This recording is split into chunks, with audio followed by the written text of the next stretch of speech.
Welcome to the How to Be Awesome at Your Job podcast, the show where brilliant professionals share how to sharpen the universal skills required to flourish at work. Enjoy more career fun, wins, meaning, and money with your host, Pete Makaitis.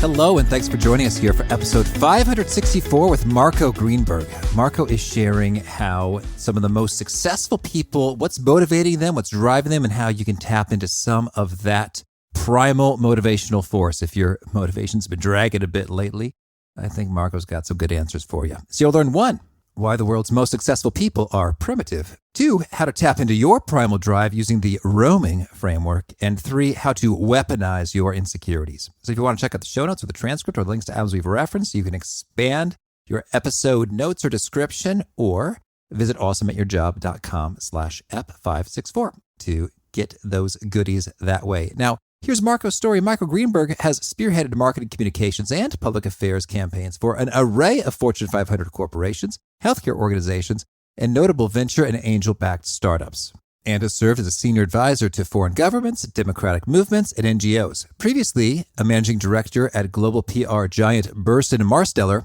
he sees his role as a creative catalyst for breakthrough communications. He's an in-demand speaker and facilitator who's written opinion pieces for numerous publications, including Business Insider and more. He holds a bachelor's from UCLA and a master's from Columbia University's School of International Public Affairs. He's taught as an adjunct professor of innovations and marketing at NYU and entrepreneurship and PR at Fordham University. He splits his time with his wife and 3 grown children between the Upper West Side of Manhattan and Great Barrington, Massachusetts. Big thanks to Marco for sharing his wisdom with us, and big thanks to our sponsors. Check them out.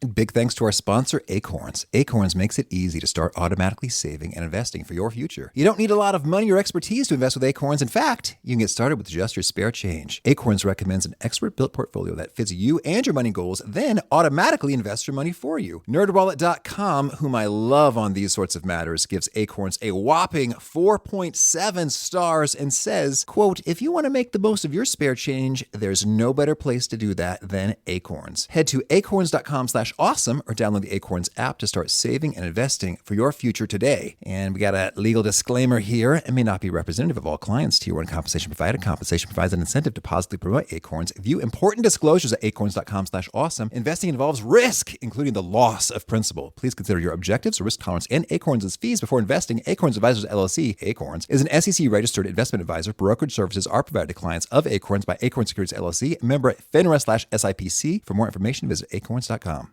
One sponsor to check out is Harvard Business Review. This brilliant magazine, published at hbr.org, is the leading destination for smart management thinking. Fun fact, HBR has been mentioned in 108 episodes of the show.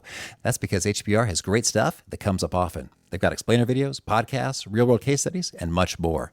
I think of HBR each night that I put on my special orange glasses. Their article, "Will Blue Light Glasses Improve Your Sleep?" revealed that those who wore them reported better sleep and a 7% improvement in work performance as compared to those who wore the sham glasses. So I cite HBR anytime anyone tells me that I look silly wearing them. Now, much of HBR's content is available for free when you sign up at their site. Subscriptions that get you unlimited content cost $10 a month. If you visit hbr.org/subscriptions and enter the promo code AWESOME, you can save 10% off of that subscription. Again, to save 10% off of your HBR subscription, go to www.hbr.org/subscriptions and enter the promo code AWESOME. Now, here's Marco. Marco, thanks so much for joining us here on the How to Be Awesome at Your Job podcast. Hey, terrific to be on your podcast, Pete. Well, before we hit record, I learned that we shared a pretty cool connection, and that's Mr. Hugh O'Brien, which was an inspiration in my life with his Hobie, Hugh O'Brien Youth Leadership Organization, and a client of yours. I know he's generous and loving and also cantankerous, and, he will be missed in this world. So could you tell us a noteworthy Hugh story to kick us off? I'd be happy to. I was introduced to Hugh O'Brien by literally the most legendary figure in the history of public relations, Harold Burson, who sadly passed away a couple months ago, just shy of his 99th birthday. And Harold called me into his office He said, look, I have a really important client to introduce you to who I love, but I want to give you a little bit of a warning about Hugh O'Brien. He can be incredibly intense. So much so that we've had other people running the account who ran for the hills or started crying because they couldn't deal with him.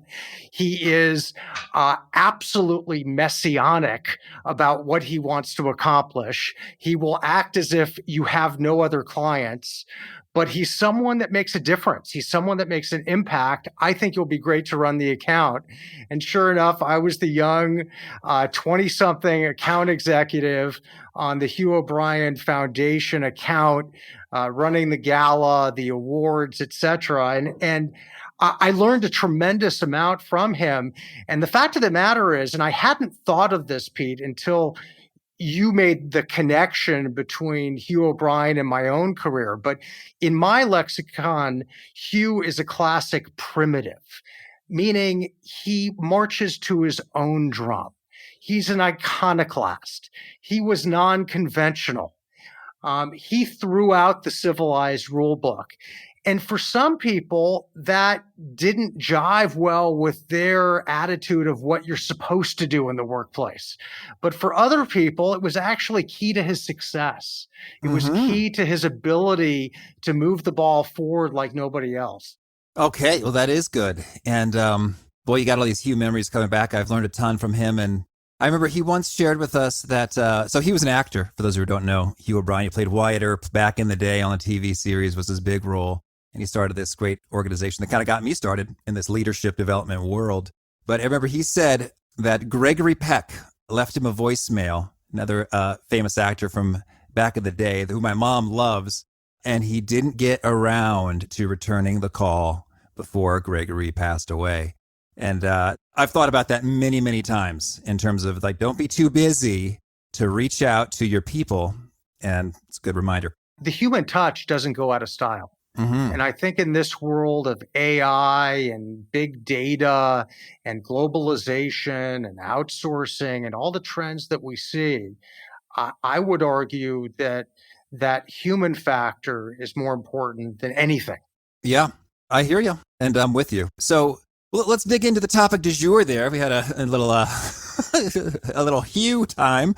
Let's see. We're talking about, so you got this book here. Primitive, tapping the primal drive that powers the world's most successful people. So, sounds helpful. Tell us, what is that primal drive? First of all, what is that thing?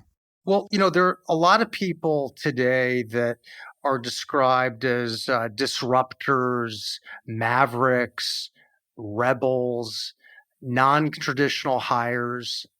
There are all kinds of different adjectives that are thrown out there. But I think when you get down to it, when you do a reality check, when you do a gut check, it's really about what is that primal drive in our core? What are the instinctive, inborn, natural traits that oftentimes society says you shouldn't do that. You must not do that.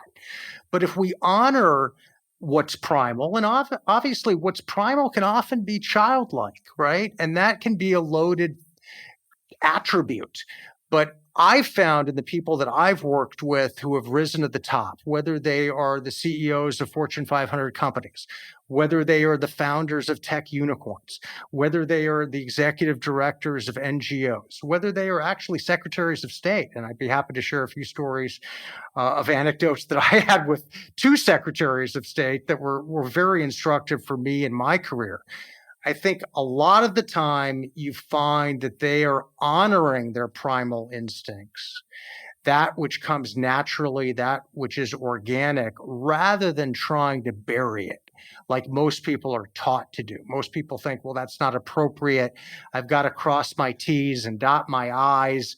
I should follow the more conventional path. But what I've discovered is the most successful people out there are those that, in the words of a famous book, take the road less traveled. Mm-hmm. Okay. So that's an interesting theory. And then what's the primal drive? I mean, so they do things differently. They march to the beat of their own drum, and they aren't afraid to kind of shuck or disregard certain civilized norms as necessary. And so then kind of what's kind of getting them fired up and in motion?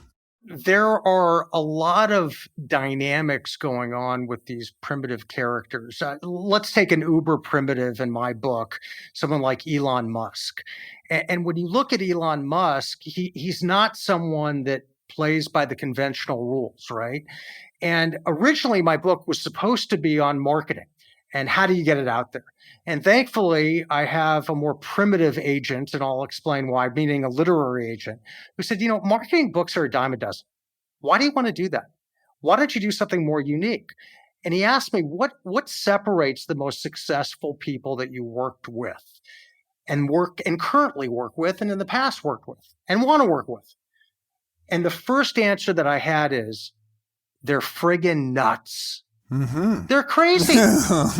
They are out there. They are eccentric. They throw out the rule book, as we said. Sometimes they're inappropriate, not in an offensive or illegal way, but just doing things in a bizarre, offbeat, free spirit kind of way. So if we go back to Elon Musk, he's certainly nuts, right?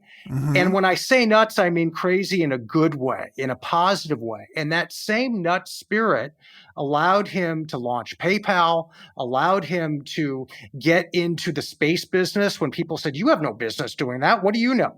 And he got into that. And look at Tesla, flying high as of the beginning of the year in a way that no one would have thought. So I would argue that it's not necessarily the conventional way of following, with all due respect, the Harvard Business School case study of how a CEO should act, but rather someone who writes his own script. And I think with Elon Musk, he does that. And I'd be happy to explain how, and how listeners can also, in my words, make a couple primitive moves. In other words, even if you're quite civilized, quite conventional, more in the lane, more in your own world, your own box. Sometimes it's important to get out of that comfort zone and make a primitive move, be a little more nuts. And I can go through a different prescription on how to do that when it makes sense with you, Pete. But I wanted to throw that out as just a paradigm. But whether it's Elon Musk or Steve Jobs or Oprah Winfrey, there are many, many leaders that exhibit these kind of extraordinary traits that we talk about in the book. Mm-hmm. Okay, so they're nuts and they're unconventional. And so then what is their primal drive? Like, what is their fuel source that gets them moving? It's unique. I think it comes down to how they measure success. And obviously, you can define success in a myriad of ways. But from the research that we've done in the book, from the over 60 interviews, from talking to neuropsychologists and others who frankly have expertise that I don't, most of my expertise, as I mentioned, is in the trenches, is in the weeds. I think the primal drive comes in 4 areas. One is certainly they want to be well compensated, right? That's not a trivial thing. They want to be appreciated, and for good or for bad in our society, often that comes down to the almighty dollar, as they say. But I think it's a lot more than that. I think it's also about making an oversized impact in their own world and on the world at large. I think it's retaining their sense of independence. These are not women and men who follow orders. My dad was a classic primitive. He was a modern architect who died way before his time. But he was in the U.S. Air Force Reserve between Korea and Vietnam. And he entered as a 3rd-class private. And 6 years later, he left as a 3rd-class private. And he said, make me a general or leave me a private, but I refuse to pass on silly orders. So we actually have that quote in the book, and for good reason, because in my view, that kind of captures the spirit of why independence is everything. And you hear the term, and I hope I can use this on your podcast, Pete, FU money. Mm-hmm. And that is another way of talking about a way to get independence. But I think on a primal level, it's A, that impact, B, that independence. And it's also something that I've heard you talk about in past podcasts. And it's something that other people in business, in my view, don't discuss enough. And that's the ability to have fun. Mm-hmm. I have a former client in Boston. His name is Mike Ikabuchi. He has a great startup that's now very mature called Interaction. They do amazing, amazing work on the voice recognition side. Apple is one of their big clients. And he says to me, it's now my third, fourth startup. And I ask myself every day, am I having fun? Am I still having fun? If I'm having fun, I'm going to do it. If I'm not having fun, I'm not going to do it. So the primal drive certainly comes from being recognized, and often that's from a monetary point of view, but it also comes from, am I making an impact? Can I retain my sense of independence? And am I having fun? Mm-hmm. Okay. Well, so then, let's see, did we get 4 there? Well compensated, make an advertised impact, have fun. What's the other one? Maintain that sense of independence. It's certainly about the independence but a lot more. And the good news is that you don't necessarily have to be an uber primitive like Elon Musk to capture that kind of spirit in your work. You can tap into that, hence the subtitle of the book, Tapping the Primal Drive That Powers the World's Most Successful People. Mm-hmm. And so then I would love it if you could share a story or two of, particularly professionals would be ideal, of those who indeed they were untapped into their primal drive and then they did something that tapped it and then the cool results they saw as a result. I'd love to. And speaking of love, I'm going to start with a former coworker and friend who actually goes by the name of Love. Love is his first name. Okay. And his full name is Love Welchel III. And I met Love when he was running talent development at Yuggen Rubicam, one of the big advertising agencies out there. And what I realized about Love and his career, both before I met him and after we had stopped working together, was that he was a classic agnostic primitive. And when I mean agnostic, not someone who specializes, not someone who is all about focus, but rather someone who jumps from field to field, job to job, a true Renaissance man, Renaissance figure, who makes that the essence of his DNA. So Love started out working as a roadie for NWA. Remember the rap group? Right. He went on to selling books for Deepak Chopra. He then got onto Madison Avenue where I met him. And we feature him in the book at a crucial crossroads in his own career when he got a conversation going with Sean Combs, none other than P. Diddy. And he met with P. Diddy on a Friday afternoon about taking over as head of HR and operations at Bad Boy Entertainment. And he's going home and he's thinking about his conversation with Sean and whether he should leave Y&R. And Sean calls him on the phone as he's driving and he says, Love, I got to know if you're taking the job. And Love says, Mr. Combs, we just met. I need time to think about it. I need time to process it. He said, Love, I'm not going to have a good weekend unless you tell me you're taking the job. And in a heartbeat, his whole life went before him. And rather than being, you can't ruin P. Diddy's weekend. You can't ruin P. Diddy's weekend. That's just unacceptable. And exactly. And Pete, what do you think Love said? Yes, I'll do it. He said, yes, I'll do it. And he did it for several years and helped take that company to a new level. And FYI, he's now at Vera Wang, working for another total primitive in the fashion world. So here he goes from, entertainment to advertising to fashion. And we have a great quote from Love in the book. He goes, when he gets a new assignment, he feels like he's been dropped in the jungle with nothing but his loincloth and a penknife and has to fight his way out. So for me, that kind of captures the spirit of it. And no, you do not have to be a guy. I think I've gotten great feedback from a lot of people who say that this book is actually more appropriate for women than men. And I can explain why in a moment if that's of interest. But that's an example of a pure primitive. I do think there are people that are really hyper civilized. Again, that's the kind of other side of of the coin in terms of these archetypes. There's a woman named Bonnie who I've worked with over the years, probably more to the book, conservative, risk averse, works her way up the hierarchy, has been in the same industry for years. She worked with me at BBDO. She was there for a quarter of a century. She said that she made a primitive move by going to her boss and saying, no, I do not want that promotion. And the reason she said no, which took a lot of courage, it was the kind of offer that you couldn't refuse, that 99% of her colleagues would have said, yes, I'm taking that job.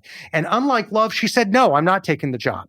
And part of it, she traced back to kind of making a primitive move and being oppositional, which is one of the key traits to being a primitive that I think is worth talking about. And having the courage to say no, having the courage to say, I don't see it that way, especially in a world in corporate America that a lot of times there's a lot of groupthink going on out there. And we all shake our head, yes, yes, yes, even though in our hearts and our minds, we're thinking something else. Mm-hmm. Okay. So then I'm curious, for those who are conservative and then we want to tap into the primal drive, how is that done? I put a prescription together. And one of the books on PR that I suggested all my students read was Made to Stick by the Heath brothers. Have you ever read that book? I have it on my shelf, and we interviewed Dan Heath recently. Oh, he's just amazing.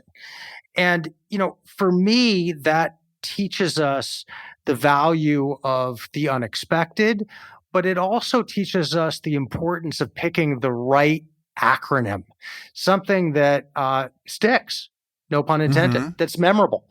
And I was inspired by them. And after I came up with the premise for the book, I sat on my couch one morning and I wrote, primitives are roaming, kind of like our ancient ancestors, right? And I'm not talking about roaming on our cell phone. I'm talking about getting out there and exploring unconquered territory.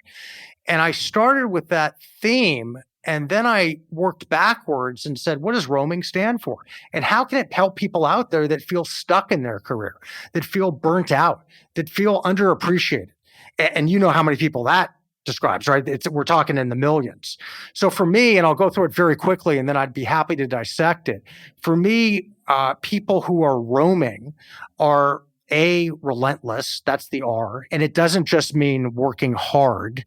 It means sometimes stopping and then restarting or jumping lanes, but it means not forgetting what our big goals are, what those big targets are. O, as we mentioned earlier, is for oppositional, the courage to say you're wrong and here's why, rather than just shaking our head, yes, yes, yes, and engaging in more destructive groupthink.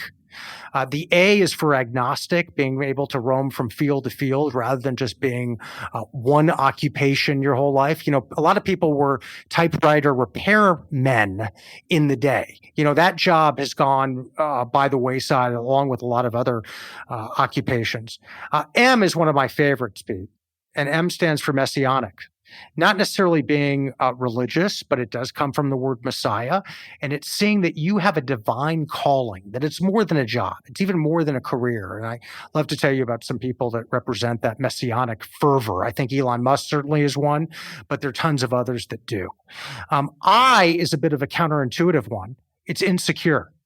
Yes, insecure. We're told to be confident and, have that swagger. I would argue some of the most successful people I've worked with are actually insecure. I have some anecdotes about Richard Branson as an example of that. And it's not ignoring your insecurity like some do. It's embracing it. It's weaponizing it. N is for nuts. Yes, you got to be a little crazy in the good sense of the word.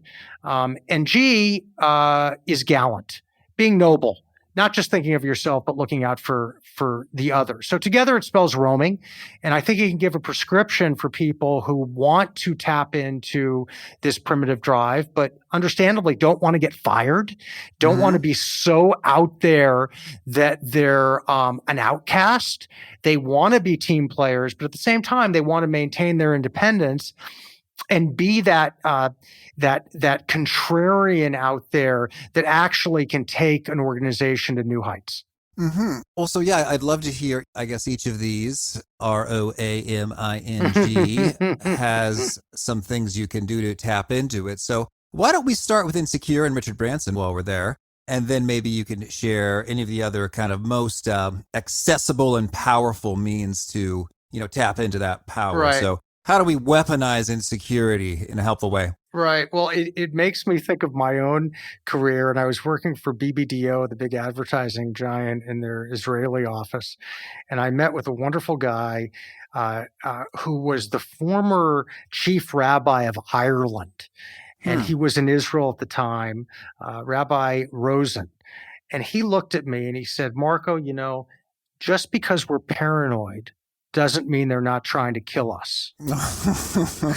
So it was the first time I've heard that. And you guys and viewers out there probably heard of Andy Grove and, from Intel, and only the paranoid survive. So it kind of derives from that. But the idea is, here we are in a world where I can't tell you how many millennials have worked for me.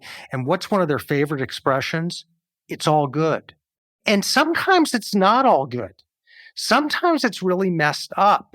So I think the all good kind of mindset comes from a position of, chill, let's just be relaxed, go with the flow. It is what it is. But oftentimes in business, we have to be more primal and think like cavemen and cavewomen that, we're being attacked right now. And this is a time where we might want to tap into that primitive mind as opposed to the cerebral mind, right? And be more instinctive and be more quick and be more fast. And there was a time where neuroscientists thought, the primitive mind has no meaning. We should be cerebral. We should be rational. We should be logical.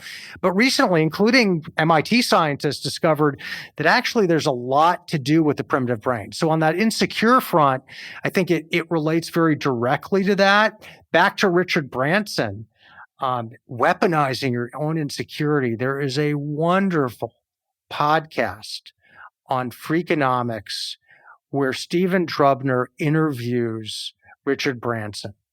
And Branson admits in front of his executives, when they're talking about financials at Virgin, he stopped them and he wasn't clear.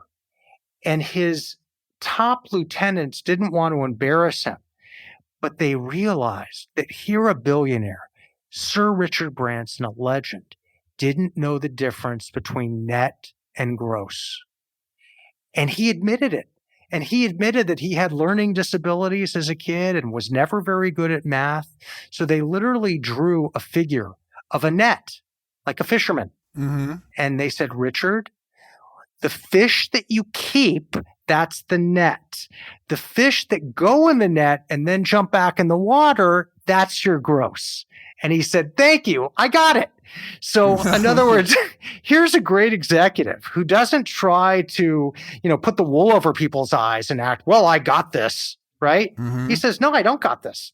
I'm insecure. And there are plenty of other examples. There's one in the book that I'm very fond of, a former colleague who's now running all of marketing for YouTube in EMEA, right? Europe, Middle East, Africa, et cetera, et cetera. Her name is Ricky Drury. And we have an anecdote with her that she proudly says, I'm the most insecure person I know. And she says it with glee. And part of that is it keeps her on her toes. It keeps her always moving forward. It's not taking things for granted. Instead, it's always trying to, take it up a notch. Okay, I hear you there. So then with the insecurity, it can be quite powerful for, Brene Brown and others talk about the power of vulnerability, for letting other people be honest and psychologically safe and contribute great ideas, as well as you have some paranoid hustle, that can emerge when you're thinking, okay, this is about to be taken from me. So, okay, that's helpful. And then let's talk about oppositional. I can see the others kind of maybe more intuitively, but if you're feeling uncomfortable about being oppositional, even though you think there could be quite helpful and powerful, what do you do? It comes down, I think, and I'm saying this as a PR guy, and you don't necessarily need media training for this, but it doesn't hurt. I think it's how you say it. If you say it in a disrespectful way, Marco, you're dumb, and that's never going to work. Exactly. if you say it in a demeaning way, you're not going to get what you want, right? But if you're able to say, look, I hear what you're saying. In fact, I used to think that way myself, but I got to tell you, I disagree. Respectfully, lovingly, I disagree. And here's why. So it's what you say, but it's also even more important how you say it. I got to say, one of the most influential people, not just in my business life, but in my life, who I dedicate this book to, is the late Danny Lewin. Danny was the co-founder and chief technology officer of Akamai Technologies. Without going into all the details, tragically, Danny was the first person killed on 9/11. He was a former commando in the Israel Defense Forces. He stood up against the hijackers, and he was killed before the plane went into the first tower. Danny was a classic oppositional primitive, and not just because he fought back on 9/11. It's how he did business. Pete, I might be the first person that ever says a phrase in Hebrew on awesome at your job, but I'm going to do it with your permission. Ata lo tzodek ve'ani asbir lecha lama. You're not correct, and I'm going to explain why.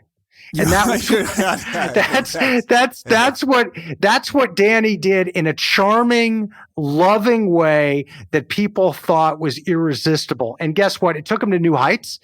And we have an anecdote in the book on when he went head to head with Jeffrey Skilling. Do you remember that name? Oh yeah, Enron. Totally.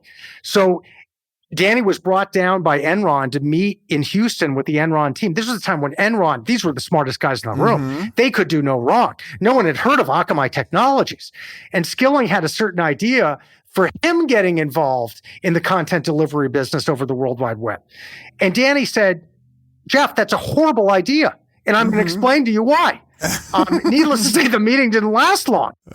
But the point there is that when people at Enron were just saying yes, yes, yes to Jeffrey Skilling, who was later indicted and sent to jail, as you well know, that's not a good thing. So I think it's like anything, it's the happy balance between, yes, we want to be team players, but part of our responsibility as a team player is to also indicate when we think things are headed south in the wrong direction. Yeah. I think there's a lot of fear associated with being oppositional, and there's some ways that you can be diplomatic and helpful, and as you do so. But I think what's fascinating is there are times when, boy, when you're oppositional, it goes fabulously well. I remember I had a friend who was a relationship therapist, and she had some hotshot executive who was unaccustomed to having people disagree with him and kind of show him what was inconsistent or blind spots in his thinking and logic and approach. And so he was just like amazed by this relationship therapist. It's like, you need to come work for me. And I had an encounter in college. One of my good friends, Anne, she was dating a guy who I thought was kind of funny, but also kind of mean. And so I remember, I think I was a little more wildly out there in my youth. And I said, oh yeah, he's really funny and smart. Although sometimes does he ever kind of strike you as maybe just a little bit of a a-hole? I said the real word. This is a clean podcast. And she laughed and said, yes, he very much does. Later, they broke up, and we're still great friends. And she really appreciated that candor. And I think is largely why we hit it off and kicked off such a great friendship, is that there can be tremendous gains associated with being oppositional when I think a lot of times we only maybe fixate on the downsides. You're so right. And by the way, the research bears that out. A lot of people think that, nodding your head yes is going to get you ahead in your career track, when many times it's the exact opposite. And a lot of research has been done with C-level executives that they actually respect people who argue a position persuasively and can convince them to question their own POV. For example, take Eric Schmidt when he was at Google. He said, we run this company on questions, not answers. Yeah. And I think part of being oppositional is being able to ask questions. And the sad truth of it, and this gets back to, the advantages of sometimes being more like a kid. kids ask a lot of questions, but what happens with society? We beat it out of them, right? Mm-hmm. Like we say, we're breaking a horse, we're teaching a horse to be civilized. A lot of the spirit within kids is broken down. And in the book, we talk about research that the average, 5 or 6-year-old ask hundreds of questions a day. Do you know what happens, Pete, when they become teenagers? Tell us. It comes down to asking maybe 2 or 3 questions a day. Mm-hmm. So they don't want to rock the boat anymore. They've been taught to stay in line, to do as they're told, to be a good little boy and good little girl, to be excellent sheep. By the way, that's a great book written by a Yale professor talking about how we're doing a disservice to our young people today of saying, hey, we want you to be physicists. We want you to be poets. We want you to start the next great NGO. But sometimes we're giving them the kind of message that we'd rather have you be big 3 consultants and just get in line and do what others do. I was a big 3 consultant, but I got out of line in a big way. It was so, I remember people, they're like, so Pete, what are you thinking about doing? I was like, yeah, I want to go write books and speak and coach. And they're like, oh, and they all said the same thing. Well, now's the time to do it, when you're 25 and don't have kids or totally a wife, which was not an endorsement of you're going to be great. Totally. Like, let me encourage you without rendering a judgment on your success. It worked out. So I think giving ourselves permission to be a little more out there in however we define that phrase can often be the key to our success. The good news is you don't have to jump outside your organization, right? I was on the phone with a client from one of our largest academic institutions that we represent, that I'm wearing their t-shirt, hint, hint, they're based in Columbus, Ohio. And she loves the fact that she has the reputation of being someone who, in a respectful way, asks the right questions rather than just following the pack. And for her, that's been key to her success within a large organization. So you don't just have to be an entrepreneur. You can make some primitive moves within a huge bureaucracy and benefit from it. Right. Okay. Well, so now I want to get a quick take from you in terms of, we're talking about conventions and how we can break them. Do you have any just real quick do's and don'ts in terms of, hey, convention you probably want to break and convention you probably don't want to break? Let me give you some ideas on conventions that you can break. And we talk about this in the book. Another anecdote and rule that I think you can think about is sometimes you got to be the craziest dog in the fight. I learned that from an esteemed venture capitalist, Todd Dagris, who runs Spark Capital. He's invested in everything from Twitter to Tumblr to Square to First Dibs, et cetera. And the idea there is you do sometimes have to be nuts. You have to be more out there, more daring, more willing to ride the tiger, live on the edge. And that's something that oftentimes we're taught not to do. We're taught to do the, analysis paralysis thing, but we know where that gets us, not very far. Mm-hmm. Okay. Well, now tell me, Marco, anything else you want to make sure to mention before we shift gears and hear about some of your favorite things? I think we want to remind listeners that some of the brightest people out there are people that see their professional life as an adventure rather than just a job, rather than just showing up. So I'll give one of my favorite examples of an author that I've learned a ton from. And the reason I mention it, he's more than just an author. He's also an MIT professor. He's also a social entrepreneur. And I'm talking about Alan Lightman. If you look at his Wikipedia, it's like mind-blowing. The guy writes textbooks on astrophysics. Then he became the first professor at MIT to institute a writing requirement that you have to actually learn and understand the English language and literature. Mm-hmm. He then became a writer himself and has written many bestsellers. And then he went to Southeast Asia and started a nonprofit to take a new generation of women leaders to new heights, right? So the reason I mention it is forget about focus. Forget about domain expertise. Alan is an example of someone who lives on the edge and has that childlike curiosity, and it's been his jet fuel. So for me, a lot of us are playing it too damn safe, and we need to start roaming and jump from field to field. And we have some great examples, including some, rocket scientists out there like Alan Lightman from MIT. All right, thank you. Now could you share a favorite quote, something you find inspiring?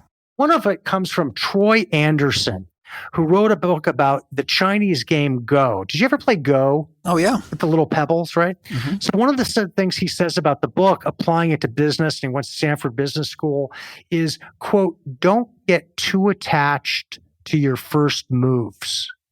And I think a lot of people, whether they're starting a business, whether they have a new job and they look at the job description and they say, well, I'm going to be doing A, B, and C.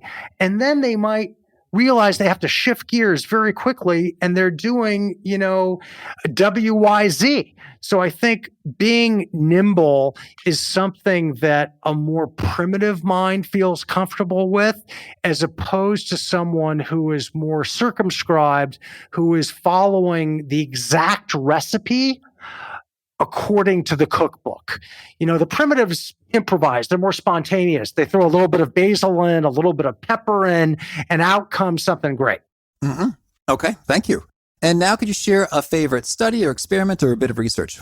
Yeah, we talked about some of the research that connotes the importance of being a childlike and being oppositional. And I want to touch on that oppositional point and really bring it home. When I was in college, way back when, the best airline in the world, Swiss Air. Mm-hmm. Well, back around 2001, Swiss Air, like a lot of airlines, had a challenge.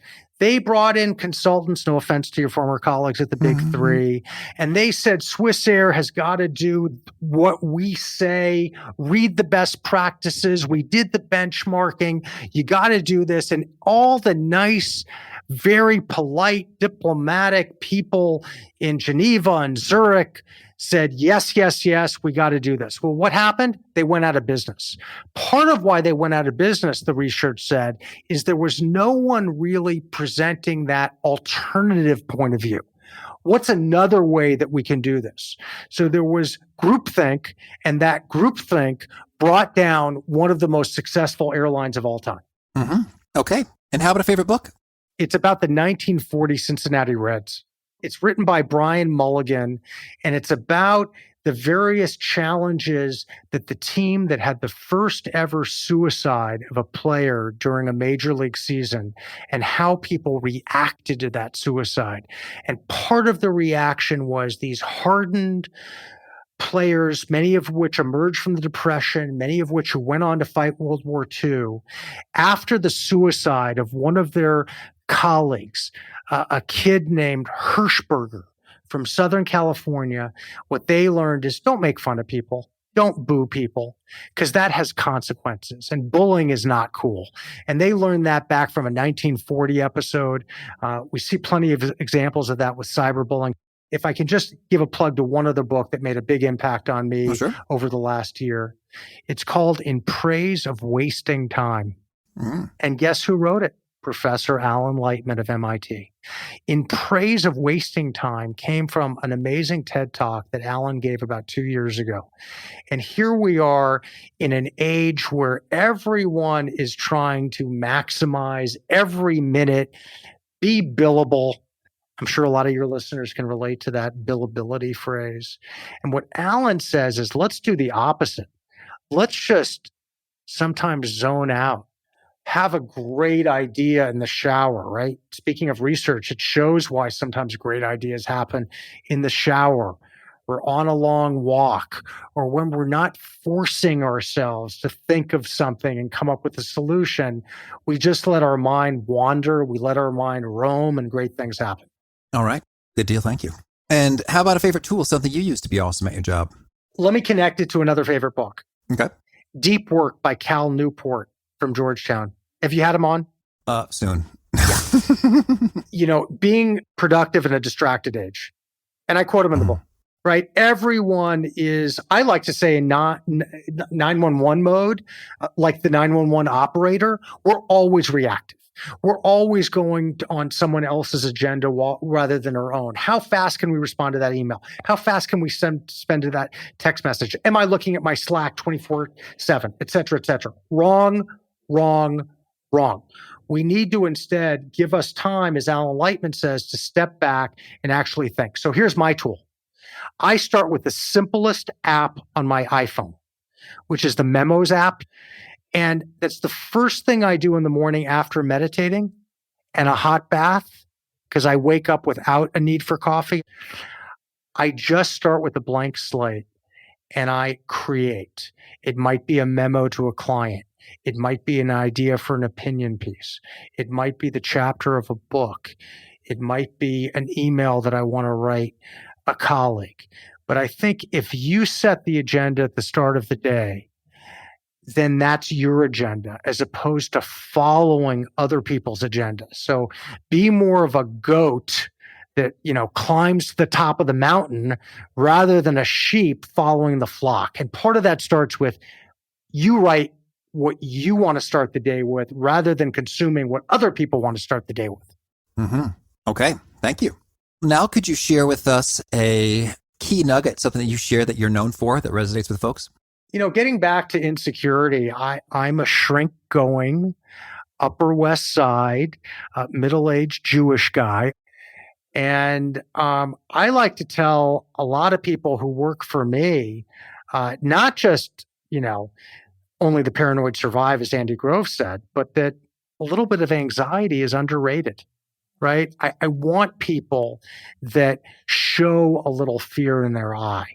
I want people that are given an assignment and say, wow, how am I going to pull this off?